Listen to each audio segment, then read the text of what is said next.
Welcome to the Visual Fractions YouTube channel. Today, we're here to assist you in converting 9 gallons to liters. Are you looking to convert 9 gallons to liters but aren't quite sure how to do it? Don't worry, it's an easy conversion that can be done in just a few steps. In this video, we'll walk you through the process step by step and provide examples to help you master this skill. First, let's recall the conversion factor. 1 gallon equals approximately 3.78541 liters.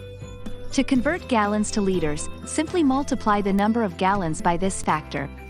For instance, if you have 9 gallons of water to convert, multiply 9 by 3.78541 to get approximately 34.06869 liters. That's it! Your 9 gallons of water equal around 34.06869 liters. But what if you want to convert 9 liters of milk into gallons? Easy! To convert liters to gallons, divide the number of liters by the conversion factor of 3.78541. Suppose you have 9 liters of milk.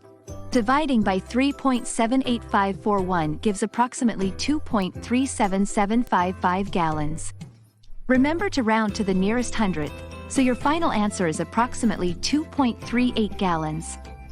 And there you have it. Converting 9 gallons to liters and vice versa is straightforward once you grasp the conversion factor. With practice, you'll become proficient at switching between gallons and liters. If you found this tutorial helpful, remember to hit the like button. For more conversion tips, subscribe to Visual Fractions. Thanks for watching, and see you in the next video.